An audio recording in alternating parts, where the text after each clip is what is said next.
সুন্নত মানে কি, আর সুন্নত কি আমার মানতেই হবে বাধ্যতামূলক, নাকি না পড়লে কোনো অসুবিধা নাই?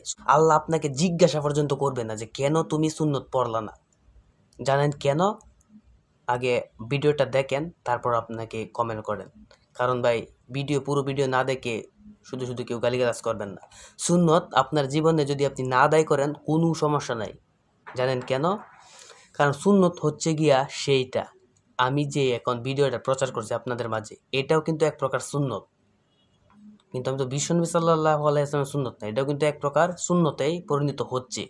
কারণ আমি আপনাদের মাঝে কোরআনের কথা শেয়ার করছি ভাই, এই মোবাইলের মাধ্যমে, ভিডিওর মাধ্যমে। এটাই কোরআনের কথাকে সামনে এগিয়ে নেওয়ার, কোরআনের আইন বাস্তবায়িত করা, যেই পদক্ষেপ ব্যবহার করা হবে সেটাকেই সুন্নত বলে ভাই।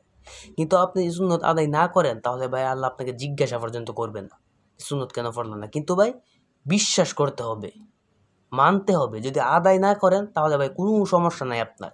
আগে আপনি 6666টা আয়াত মানেন, তারপর আপনি সুন্নত নিয়ে দৌড়াদৌড়ি করেন।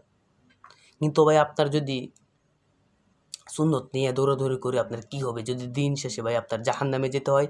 কারণ কাদিয়ানীরা মাত্র একটা শব্দ না মানার কারণে সরাসরি ভাই কাফেরে পরিণত হয়েছে। আর আপনি ভাই কইতেই পারেন না ভাই কয়টা কোরআন আয়াতেই আছে। তাহলে ভাই আপনি কেমনে জান্নাতে যাইবেন? এসব বাদ দিয়ে ভাই কোরআন চেষ্টা করেন যে কোরআন কি চাইছে আর কোরআন কি বলতেছে, তারপর আপনি সুন্নত নিয়ে দৌড়াদৌড়ি করেন।